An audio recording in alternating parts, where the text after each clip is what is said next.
O Senhor esteja convosco. Ele está no meio de nós. Proclamação do Evangelho de nosso Senhor Jesus Cristo, segundo Mateus. Glória a vós, Senhor. Naquele tempo, vendo Jesus as multidões, subiu ao monte e sentou-se. Os discípulos aproximaram-se e Jesus começou a ensiná-los. Bem-aventurados os pobres em espírito, porque deles é o reino dos céus. Bem-aventurados os aflitos, porque serão consolados. Bem-aventurados os mansos, porque possuirão a terra. Bem-aventurados os que têm fome e sede de justiça, porque serão saciados. Bem-aventurados os misericordiosos, porque alcançarão misericórdia. Bem-aventurados os puros de coração, porque verão a Deus. Bem-aventurados os que promovem a paz, porque serão chamados filhos de Deus. Bem-aventurados os que são perseguidos por causa da justiça, porque deles é o reino dos céus. Bem-aventurados sois vós, quando vos injuriarem e perseguirem, e mentindo disserem todo tipo de mal contra vós, por causa de mim. Alegrai-vos e exultai, porque será grande a vossa recompensa nos céus. Palavra da salvação. Glória a vós, Senhor. Que as palavras do Santo Evangelho perdoem os nossos pecados. Amém. Amém. Hoje nós celebramos com a igreja no mundo inteiro o quarto domingo do tempo comum, tempo da esperança, da graça de Deus, da luz do Senhor. Tempo em olhar para Cristo fixamente, ter nele o centro da nossa vida, do nosso viver, do nosso pensar e agir. E encontrar nele respostas para tudo aquilo que nós buscamos na vida, né? E também para a vocação humana, que é a felicidade. Hoje o Senhor nos apresenta, né, as bem-aventuranças. E o Evangelho começa dizendo que Jesus subiu ao monte e sentou-se. Primeira frase de Jesus, né? Jesus sobe ao monte e senta-se. Primeira coisa que nós percebemos, né, nessa introdução do Evangelho é que o evangelista Mateus está preocupado em mostrar que Jesus é o novo Moisés. Jesus é aquele que vai dar uma nova maneira de viver. Se um dia Moisés subiu ao monte Sinai e recebeu as tábuas da lei e deu a lei às pessoas, ao povo judeu, né?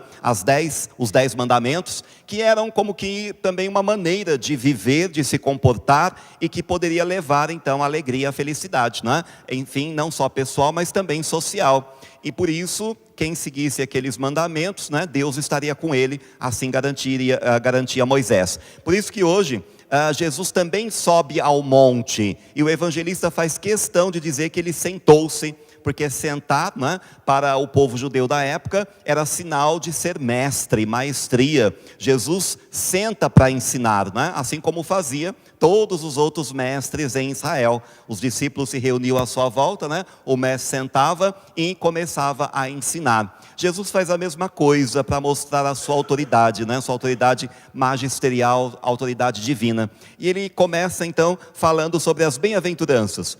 Moisés deu os 10 mandamentos. Jesus dá as 9 bem-aventuranças para que todo aquele que siga aquilo que ele ensina também tenha Deus em sua vida e encontre, né, a razão de viver, o motivo, encontre sentido de vida e alegria. E aí a primeira bem-aventurança dele já começa na contramão do mundo, né? Porque o mundo diz que bem-aventurado, a palavra bem-aventurado, aliás, né? A palavra bem-aventurado é uma palavra que no Evangelho foi escrito em grego, todo mundo sabe, né? Escrito o Novo Testamento inteiro em grego, o Velho Testamento em hebraico e aramaico, né? Mas em grego a palavra que é utilizada pelo evangelista Mateus é makarioi no plural, né? Porque makarios é bem-aventurado no singular, makarioi, bem-aventurados, né? E bem-aventurados, essa palavra makarioi quer dizer felizes, né? Feliz é aquele que fizer isso, isso e isso. Feliz aquele que agir assim, assim, assim. Então Jesus está preocupado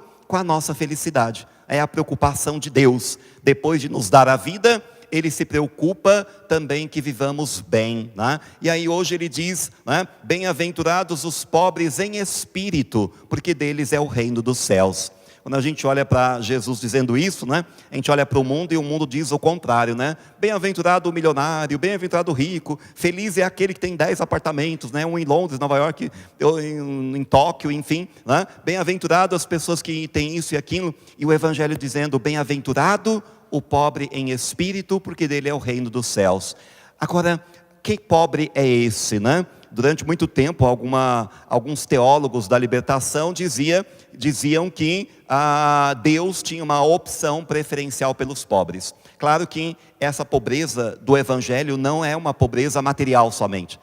Não é porque a pessoa é pobre e já está no reino dos céus, mas porque tem gente que pode não ter propriedade nenhuma, né? Pode não ter riqueza nenhuma, não ter nada, mas no entanto ser rica, de ódio no coração, de raiva, de mágoa, de ressentimento, de espírito de vingança, né? E quando essa pessoa enche o coração dessas coisas, não tem espaço para Deus. Ela está rica de si mesma, confiante em si mesma, nos próprios recursos, né? E prescinde de Deus. Se ela acha que não precisa de Deus, então Deus não pode estar com ela, né? Porque Deus também não se impõe, mas Ele sempre propõe. E aí, Ele diz, bem-aventurados os pobres em espírito.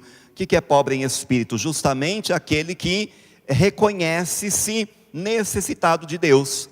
Aí não importa o tamanho da conta bancária, né? Pode ter até alguém que tenha muitas posses, mas mesmo assim, diante de tudo aquilo que ele tem, ele olha e diz assim, Senhor, eu sei que eu preciso de Ti. Para viver, eu preciso do Senhor. Para encontrar sentido na vida, eu preciso do Senhor. Para encontrar felicidade, eu preciso do Senhor. Então, quando aquela pessoa, né, seja pobre ou rica materialmente falando, mas ela se reconhece pobre diante de Deus, ela é pobre em espírito, né? Mas não é um xingamento, né? Tem gente que xinga o outro, né? Ai, aquela ali é tão pobre de espírito, né? Tem gente que fala isso, não fala? É tão pobre de espírito, mas não é nesse sentido pejorativo e de xingamento, né? Jesus está falando pobre de espírito, aquele que sabe-se necessitado de Deus. Esse é uma pessoa bem-aventurada, feliz, porque quem reconhece que precisa de Deus, o busca e buscando encontra, assim como diz Jesus, quem busca encontra, né? Então, a bem-aventurança primeira, hoje, do Evangelho é esta, né? Bem-aventurados os pobres em espírito. A segunda, bem-aventurados os aflitos, porque serão consolados. Mundo tão cheio de pessoas que não têm esperança, que acham que não vai melhorar nunca, né? Tem gente que reclama dia e noite disso, daquilo, de tantas coisas pessoais, familiares e sociais. E aí a gente olha para o Evangelho dizendo, bem-aventurados os aflitos, eles serão consolados. E quantas aflições a gente não tem, né? Quantas aflições a gente não passa? De vez em quando tem umas aflições na vida, né? Tem umas dificuldades, aparece lá um sofrimento, e a gente olha assim, parece que nunca vai passar, parece que nunca vai superar. E aí Jesus está falando o tempo inteiro, calma, né? Isso passa. E é verdade, não há mal que sempre dure, como diziam os antigos, né? Então, os aflitos serão consolados. Bem-aventurados os mansos, porque possuirão a terra. A palavra manso era utilizada para designar aqueles que não tinham terra na época de Jesus, né? Jesus vivia ali na Palestina e aqueles que não tinham nada eram chamados de mansos, apenas uma denominação para dizer que aquela pessoa não tinha nada, né? E na verdade Jesus está dizendo, bem-aventurados esses mansos, porque eles possuirão a terra. Pode não ter nada agora, mas aos olhos de Deus ele tem tudo. É por isso que São Paulo hoje diz nessa carta aos Coríntios, né? Deus escolheu o que para o mundo é sem importância e desprezado, o que não tem nenhuma serventia, para assim mostrar a inutilidade do que é considerado importante. O mundo considera essas pessoas importantes, ou aquela, e aquele que nada fez, talvez que nem tenha marcado, né, a história, mas que tenha simplesmente existido, amado a Deus e vivido a sua vida, ele diz também, São Paulo aos Coríntios, né, que essa pessoa é um escolhido de Deus. Deus escolhe, né, o que para o mundo é sem importância, é desprezado. Tem gente que fala que tem que deixar seu rastro na história, né? Tem gente que é muito preocupado com isso, né? Em marcar. Tem gente que até que diz assim que para deixar uma marca na história, a gente tem que ter um filho, não é assim? Tem que ter um filho, plantar uma árvore, não é? E escrever um livro, né? 3 coisas, né? Escrever um livro, plantar uma árvore e também ter um filho. Quem já teve, né? Não precisa falar não, né? Mas quem já teve, né, tudo isso? Quem já plantou a árvore e escreveu o livro? Agora, será que precisa tudo isso realmente, né? Tem gente que quer mais ainda, enfim, ascender a cargos de poder, a cargos de domínio, de controle, porque ele acha que tem que dominar o mundo, ou tem que mudar o mundo, ou tem que transformar alguma coisa, mas não só para o bem do mundo, mas também para o bem de si mesmo, para ficar marcado na história o seu nome. E aí Jesus está preocupado em dizer: bem-aventurados os mansos, aqueles que nada têm, porque eles possuirão a terra, ou seja, não tem nada, mas tudo pertence a eles também, porque Deus escolhe aqueles que o mundo diz que não vale nada, né? Não precisa ser aquele que mais se destaca no mundo, na sociedade, aquele que alcança tudo, mas aquele que busca Deus, que ama a Deus e que encontra sentido na vida, alegria de viver, felicidade verdadeira, né? Vivendo aquilo que o Senhor ensinou e amando a Ele acima de todas as coisas. Bem-aventurados os que têm fome e sede de justiça, porque serão saciados. Bem-aventurados os que têm fome e sede de justiça. A gente tem, sim ou não? Temos, né? A gente olha para o cenário, né, da sociedade que a gente vive, a gente fala: meu Deus, quanta injustiça no mundo. O problema é que a gente só olha para fora, né? Olha lá o presidente da república, a presidente da república, olha lá o presidente do Senado, olha o que estão fazendo, o presidente da Câmara, enfim, né? A gente costuma dizer, né, que a injustiça está sempre lá fora, sempre no outro, o outro é injusto, né? O mundo é injusto, a política é injusta, os cargos administrativos são injustos, enfim, quem assume, né? E aí a gente olha e pergunta, né, tem fome e sede de justiça? Tenho. Queria que o mundo fosse melhor, tivesse tudo melhor. Mas, e quando a gente olha para nós mesmos, eu tenho sido justo? Né? Essa é a pergunta que o Evangelho também nos leva a fazer. Será que aquele que tem fome e sede de justiça, é só que o outro seja justo, ou que eu também seja justo? Mas eu não tenho nenhum cargo político, não sei o quê. Mas tem uma vida, tem pessoas que vivem ao seu lado, né? Vivem ao nosso lado, e a gente tem sido justo com eles, né? Tem gente que pode ser injusto em diversas situações. Não precisa ser só na administração pública, né? Pode ser também no dia a dia. Uma pessoa vai comprar lá um pão no mercado, né? E aí fala para a balconista: aquele ali, ó, aquele ali. Ela não percebe qual é, né? Pega um outro, e aí a pessoa já reclama, já grita, já berra, já, né? Depois ainda vai no gerente reclamar. Talvez não tenha sido lá tão justa, né? E quando é injusto com o marido? E quando é injusta com a esposa, né? E quando é injusto com os filhos, com os vizinhos, com os amigos? Então a pergunta é: ter fome e sede de justiça, mas não só do mundo lá fora, mas também de si mesmo, né? Ter uma vida mais justa nas pequenas coisas, nos pequenos detalhes do dia a dia. Depois ele diz: bem-aventurados os misericordiosos, porque alcançarão misericórdia. Tanta gente não tem misericórdia de ninguém, não é? Tanta gente olha o sofrimento e diz assim: é problema dele, ele que cavou o poço, agora que se enterre, né? Mas não é assim, né? Ter misericórdia significa olhar para aquele que sofre e ter aquela miséria no coração, aquela dor no coração, também pelo sofrimento do outro. E quem tem essa misericórdia, essa compaixão do outro, também receberá a misericórdia de Deus.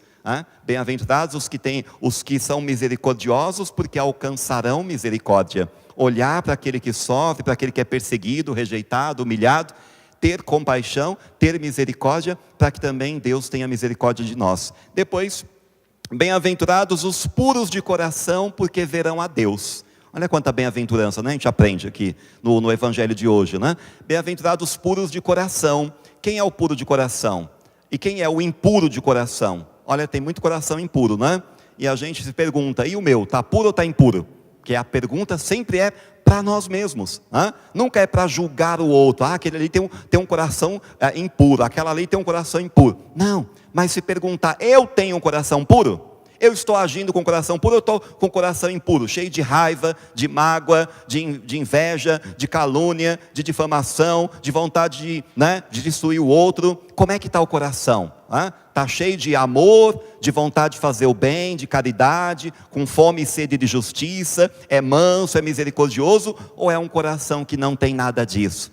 A pergunta é sempre para nós mesmos, né? O Evangelho nos faz nos questionar, né? Será que eu tenho sido também uma pessoa que age com pureza de coração? Tenho amor nas minhas atitudes? Sei respeitar o outro? Sei amar? Sei tomar conta, cuidar? Né? Ou eu sei apenas apontar o dedo, criticar, julgar, condenar, né? Trair, enfim. O que é que eu faço? Meu coração está puro? Bem-aventurados os que promovem a paz, porque eles serão chamados filhos de Deus. Promover a paz é importante, sim ou não? Tem gente que promove guerra, né? Tem gente que fala assim, eu vou ali causar um probleminha, né? Em vez de promover a paz, né? Promove a guerra. Tem gente que fala assim, eu vou lá para falar uma coisa para aquela pessoa, né? Aí ela diz uma coisinha e provoca guerra, briga, intriga, né? Ao invés de provocar a paz, a concórdia, o entendimento. Então são nos pequenos detalhes, ainda que seja de brincadeira, a gente tem que tomar cuidado, né? Se as nossas brincadeiras estão promovendo paz no coração do outro, na relação entre as pessoas, ou se a gente está insuflando com as nossas palavras, né? Que a pessoa brigue com a outra, né? Já viu? Né? Por isso que as pessoas dizem assim que não deve meter a colher, né, entre marido e mulher. Claro que a gente deve às vezes, né? Mas não meter a colher no sentido de ficar de um lado ou de outro, mas apenas ajudar a encontrar um caminho que leve a uma vida mais alegre e feliz para aquele casal. Bem-aventurados os que promovem a paz. Está na hora de promover mais paz, né? Mais tranquilidade. Não chegar no mundo aterrorizando a família, aterrorizando as pessoas, brigando, ofendendo, né? Criando discórdia. E aí depois ele diz, bem-aventurados os perseguidos por causa da justiça, porque deles é o reino dos céus. Veja que duas bem-aventuranças estão no presente do indicativo, né? Essa daqui é a segunda, né? Bem-aventurados bem-aventurados que são perseguidos por causa da justiça. Deles é o reino dos céus, está no presente. As outras todas estão no futuro, né? Bem-aventurados os mansos, porque possuirão a terra. Bem-aventurados os misericordiosos, porque alcançarão misericórdia. Estão todas no futuro. E essa está no presente juntamente com a primeira. A primeira que é bem-aventurados os pobres em espírito, porque deles é o reino dos céus, né? E essa também está no presente para dizer que mesmo quando nós fazemos o bem, e acabamos não sendo entendidos, compreendidos, Deus sabe reconhecer que nós estamos fazendo bem. Então mesmo que ninguém agradeça, que ainda condenem, que ainda julguem, Jesus está falando, essa pessoa é bem-aventurada e dela já é o reino dos céus. Porque ela aceitou Deus, vive com Deus e permanece com Ele. Depois, terminando, Jesus diz, bem-aventurados sois vós, quando vos injuriarem, perseguirem e mentindo, disserem todo tipo de mal contra vós por causa de mim. Porque grande será a sua recompensa no céu. E aí Jesus nos faz olhar para além dessa terra. Porque tanta gente só olha para o material, para a vida aqui, esquece de olhar para a recompensa eterna. E ele diz hoje, né? Olha, não importa, vocês vão ser perseguidos, mas permaneçam firmes, porque ganhareis a vida. Em outro momento ele diz, e aqui ele diz, a tua recompensa será grande no reino dos céus. Que Deus nos ajude hoje a viver as bem-aventuranças, todas essas bem-aventuranças que são no Evangelho de Mateus uma dica, um caminho, uma receita para encontrar a alegria de viver, principalmente quem ainda não encontrou, né? E vez ou outra a gente encontra, mas depois perde de novo, né? Depois tem que buscar de novo. Por isso que nós temos que ser insistente na busca de Deus, né? E aí os 10 mandamentos continuam ou não, né? Os 10 mandamentos de Moisés, lá no Monte Sinai. O padre disse sim que ele subiu no Monte Sinai, e agora Jesus sobe no monte para nos dar uma nova lei, né? A lei das bem-aventuranças, a lei do amor, que nos ensinará a viver melhor consigo mesmo, com o outro e com Deus. Mas os 10 mandamentos ainda estão em vigor, sim ou não? Sim, por isso que a gente precisa conhecer esses mandamentos todos. Todo mundo sabe de cor, né? Claro, né? Qual que é o 8º mandamento mesmo? Padre, mas não começou do primeiro, por quê? Porque não, o primeiro é muito fácil, né? Então a gente tem que começar do 9º, do 8º. Qual é o 7º então? 7º mandamento.